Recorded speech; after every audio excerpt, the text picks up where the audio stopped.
काम किया तो हम काम के आधार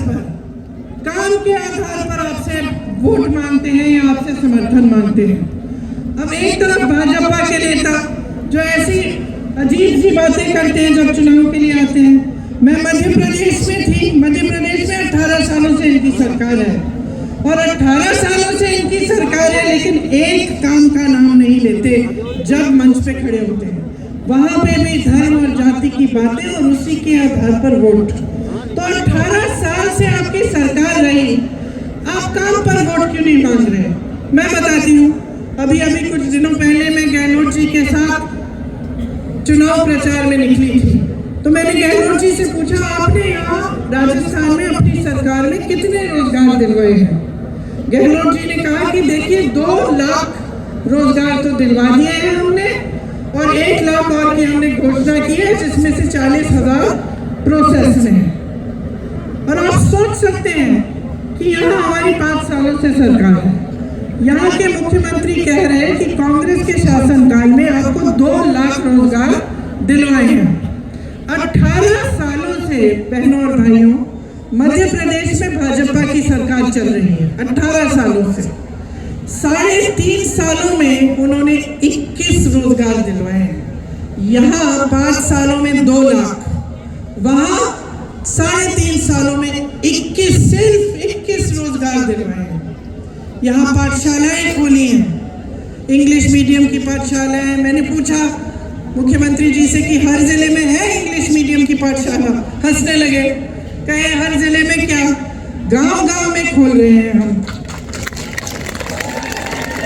वहां मध्य प्रदेश में 18 सालों से इनकी सरकार चल रही है, पाठशालाएं बंद हो रही हैं। 7,000 से ज्यादा स्कूल बंद हो चुके हैं। यहाँ पे केकड़ी में आपके लिए नया जिला बनाया गया, यहाँ पे 400 बेड का अस्पताल बनाया गया। जब कोरोना हुआ तो काफी जाने इन चीजों से बची। पिछले 5 सालों में कांग्रेस की सरकार ने जो काम किया, जो आपकी सेवा की, उसी के आधार पर हम आपसे वोट मांगते हैं। इसीलिए यहाँ पे जो आपकी सरकार है, अगर हम देखें तो चाहे हमारे यहाँ की सरकार को देखें, चाहे छत्तीसगढ़ में कांग्रेस की सरकार को देखें, तो किसानों के लिए कितना काम किया है। 15,000 करोड़ का कर्ज माफ हुआ है। आप पूछिएगा किसी प्रदेश में भाजपा ने किसान का कर्ज माफ किया है? आपने काले कानून की बात की, जब काले कानून के खिलाफ देश का सारा किसान आंदोलन कर रहा था, तब ये क्या कर रहे थे?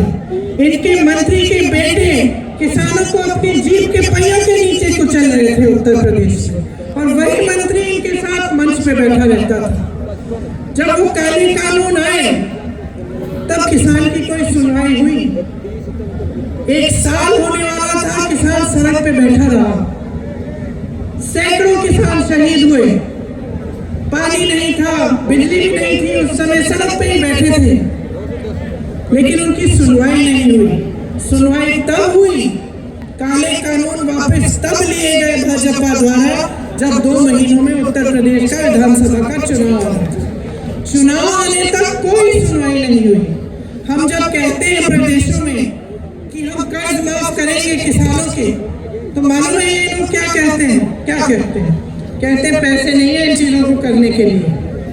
जिस समय किसानों का आंदोलन चल रहा था, उस समय उत्तर प्रदेश के किसान का 15,000 करोड़ का बकाया था, गन्ने का बकाया। गन्ने का 15,000 करोड़ का बकाया था। उसकी थोड़ी ही बाद मोदी जी की सरकार ने कहा कि हम 20,000 करोड़ रुपए खर्चेंगे, दिल्ली का जो संसद भवन है उसको सुंदर बनाना है। तो हम उस समय पूछ रहे थे कि जो 15,000 करोड़ का जो बकाया है गन्ने का, ये क्यों नहीं ले रहे हो? कह रहे थे हमारे पास पैसा नहीं है। किसानों के कर्ज को माफ करने के लिए पैसा नहीं था, लेकिन संसद को जो 70 साल से अच्छा खासा चले आ रहा था संसद भवन, उसको सुंदर करने के लिए आपके पास 20,000 करोड़ है। क्यों? क्योंकि उसको करने से आपका मान सम्मान बढ़ रहा है और किसानों की कोई परवाह नहीं है आपको। 2000 यूनिट यहाँ सिंचाई का बिल माफ हुआ है। यहाँ आवारा पशु की जो समस्या थी उसके लिए आपकी मदद के लिए सरकार ने सोचा कि किस तरह से मदद कर सकते हैं, तो 67 लाख मीटर की तारबंदी की। छत्तीसगढ़ में हमारी सरकार है, यही समस्या वहाँ थी, तो सरकार ने गोबर खरीदना शुरू किया, क्योंकि ये सोच थी कि अगर हम गोबर खरीदना शुरू करें तो लोग इस जानवरों को अपने घर में रख लेंगे, पाल लेंगे, क्योंकि उससे कमा लेंगे। तो बहुत उनकी सुविधा हुई।